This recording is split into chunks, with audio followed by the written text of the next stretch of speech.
Hi, JP Forney of the Movie Jerks here, and I am currently on holidays. So I figured what better time to knock off some random reviews and probably ruin my holidays in the process.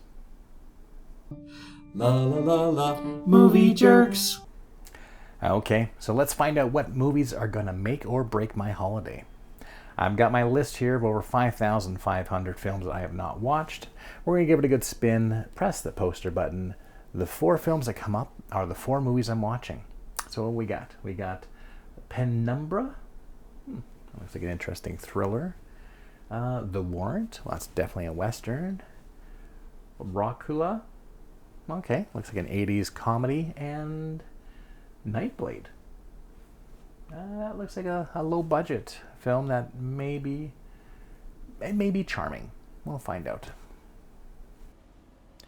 Penumbra. The story is about Marga, a tough business lady who is trying to rent out her apartment. When she's offered a deal she cannot resist, against her better judgment, she breaks her business contracts in order to stick around to get some legal papers signed. On this very day, the world will be experiencing an eclipse, and everyone around her appears to be affected by this information.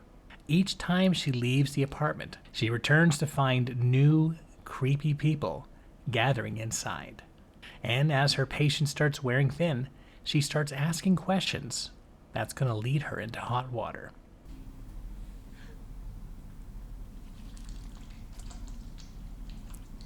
Wait, what?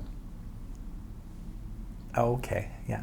What better way to make sure that someone doesn't interfere with your diabolical affairs than to tie him to a chair and then oil down their breasts? The strength of Penumbra falls on the casting of Christina Brundo as Marga. She's one self-centered bitch who's rude to people and even allows her greed to be her demise. Yet she is still likable enough to root for. The film has a nice eerie build-up to its final conclusion that many will probably see coming well before its reveal. Yet I would still recommend this to horror fans. It is short, to the point, and well structured. The Warrant. Another film that rises above the production value because of a pulp fiction style script and a cast capable of delivering quality performances. Neil McDonough proves that he should be in more leading roles. Hey! I hit him, you cuff him. And Casper Van Dien also provides one of the better performances I have ever seen him deliver, as a father who's gone mad after the death of his son. Your boy knew what was right. He would have killed that Johnny, but you stopped him. My boy's dead because you stopped that bullet. His blood cries for revenge. The film unfortunately looks like a cheap made-for-TV film. Its camera work is sometimes stale, the colorization appears untouched, and some of the war scenes come off undeservingly minimalistic. However, despite these downfalls, the film offers some real cartoonish fun. The story is about a retired sheriff and a Civil War hero, John Breaker, being recruited by his son, who's now the sheriff, Cal. The two Breaker boys, along with the deputy and John's lifetime companion Bugle, set off to arrest the Saint, a war criminal and past friend of John's. The Saint is accompanied by some cartoonish villains. We have a strongman, the stealthy hunter, the sniper, the insane one, the musician, and the girl. I don't ever remember having to fight no woman. The film runs short at 84 minutes, with focus on characters, action pieces, and even brings up some moral questions about choices. If you find this in a dollar bin at a Walmart, or even free on some streaming site, this will do for some quick and cheap, and let me stress on the word cheap, entertainment. Gentle justice. Dracula. And here we go, folks. Dracula is one of the Cannon films that came at the downfall of Cannon. Much like some of the Cannon films prior to it, it does have a script that feels like it was made up after the title. Dracula does have moments of interest, but with so many missteps that it becomes unbearable to watch. There was this girl named Mina, she wanted Marina. She was singing back for Ike and Tina. I liked her bangs, she liked my bangs, so we decided to do the crazy Dracula thing. The story is about a 400-year-old vampire that is cursed to witness the love of his life, Mona, get killed by a pirate every 22 years. And this year, when he tries to avoid seeing her, fate has different plans.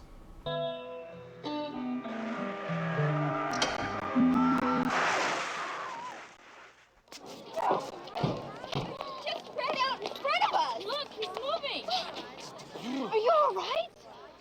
Oh God, Mona. Why didn't you watch where you're going? I could have... How did you know my name? Yeah, that's not how reincarnation works. You don't take your name with you. So he decides to win over Mona's heart once again, this time becoming a rock musician to get her attention, so he can save her from this continual curse. In this world, people can put a band together in one day, get one song, and sell out a whole theater of adoring fans. People see the vampire teeth and don't think twice of it. And people can film a whole music video and have it released all in one day. There are rules established here, but with little explanation. Our vampire likes the flavor of garlic. He sees his reflection in the mirror. His reflection, however, is a separate living entity, and he can go outside in the sun as long as he has skin protection. I'm a vampire. I'll fly. No! No! No! Ow! Ow! Ow! Ow! Ow! Ow! That scene is supposedly a joke. But because we are never given any information about this vampire life, we don't know if he's able to fly regularly. We don't know if it's because of the sun that he falls. And we don't know if he just tripped on his way out of the door. This film just believes you already know these details. And for a musical, the music is... There was this girl named Mina, she wanted Marina. She was singing back for Ike and Tina. I liked her bangs, she liked my bangs, so we decided to do the crazy Dracula thing. pretty terrible. The one half decent song is ruined by some insane choices.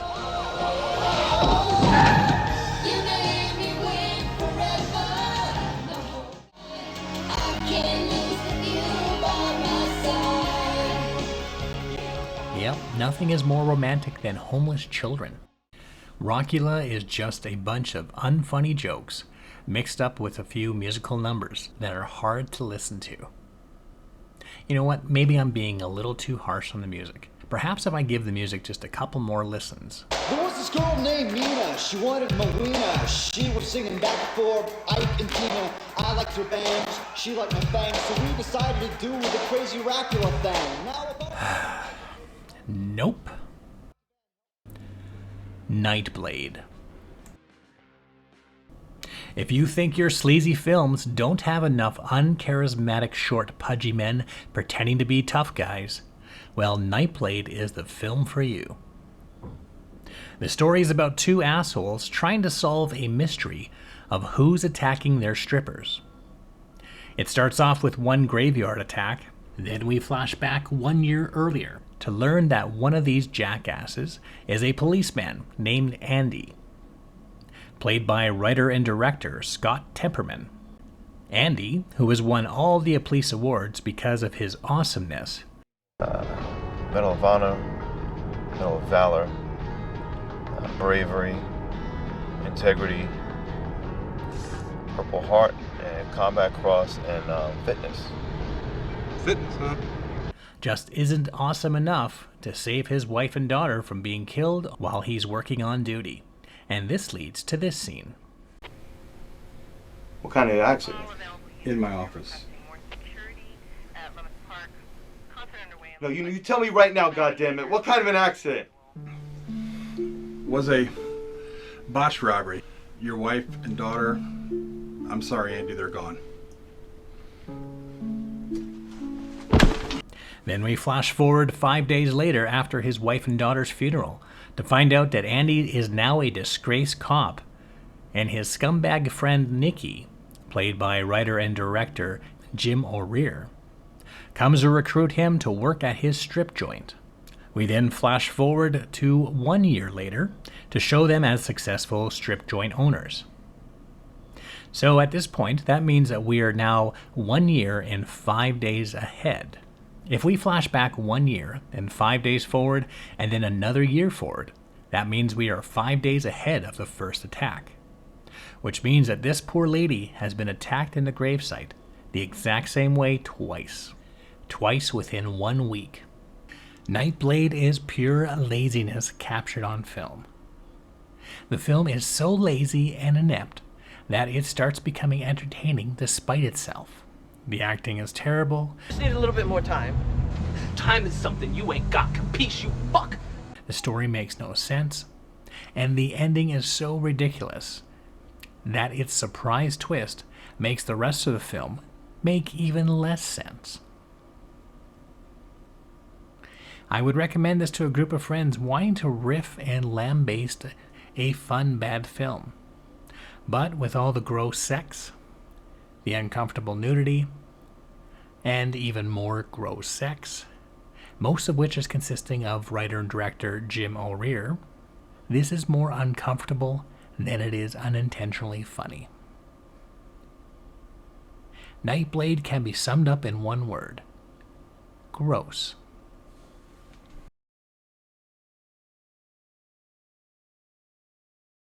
And there you have it, another 4 random reviews.